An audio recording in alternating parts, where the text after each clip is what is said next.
We are in a climate emergency, and before I touch on some of the members and the contributions of the government in this debate, can I reiterate the commitment made by the Australian Labor Party of net zero emissions by 2050 as part of our efforts to tackle climate change. This is not controversial. This is not extreme. This is in line with the science. This is in line with the recommendations of the IPCC. It is in line with the recommendations and the commitments made by Germany, by France, by Sweden, by New Zealand, by Denmark, by 70 other countries around the world. It is in line with the commitments being made by all of the states and territories in Australia, including those being governed by Liberal governments. And I know this might be an inconvenient truth from the dinosaurs on the opposite party. That's you, Craig. I appreciate the assistance by my colleague over here. But we need to set a direction. We need to start lowering our emissions. And of course, the only time that we have effectively done that was when we were last in government, when Labor was last in government, and we had emission reductions of basically what we have seen right now on 2005 levels. They have plateaued under the governance of the Prime Minister and under the watch of the Liberal Party, but we must take action. So let's go through some of the reasons why we haven't seen any climate action from this government. The first comes from the member for New England.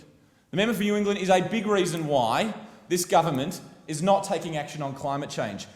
The member for New England spent the summer videoing himself in fields, talking to clouds, saying that climate change had all sorts of other reasons behind it, but refused to take action on climate change. Senator Morrison went on Q&A and admitted that his views on climate change had nothing to do with evidence, because apparently evidence wasn't something that we needed to consult or think about when tackling climate change. Senator McMahon said that we are all going to be going back to living in huts before the days of electricity because of our net zero emission targets. And the member sitting over here, the member for Hughes, only recently was supporting a campaign in school, as reported in the Fairfax papers, to say that climate change is a hoax. That's what the member for Hughes, wants in our classrooms. That's what he wants. The member for Hughes wants in our classes to say to our students who are worried, who are anxious about the future, who want hope and who want leadership in this place. The member for Hughes wants to tell them that climate change is a hoax, and it is a disgrace, and it is no wonder that this government is not interested in listening to the science. It is no wonder that this government is not interested in tackling climate change, and it is no wonder that we have become an international embarrassment under the leadership of the Prime Minister. Our targets are in line with the science. We are emitting greenhouse gases right across the economy, across the country, and we must take action to reduce them.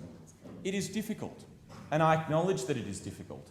I acknowledge the fact that to lower our emissions means changing the way in which we're doing it. But I remember when Labor Party first set our 2020 renewable energy target, people scoffed at us. People said it couldn't be done. I didn't quite catch the interjection from the member from Hughes, because all they are interested in is tackling Labor. They are not interested in tackling climate change. They are not interested in providing hope. They're not interested in listening to the science. They're not interested in responding to the calls of the international community. We are on the front line of climate change as Australians, and this government is taking a back seat and is ignoring the science, and we must change that now.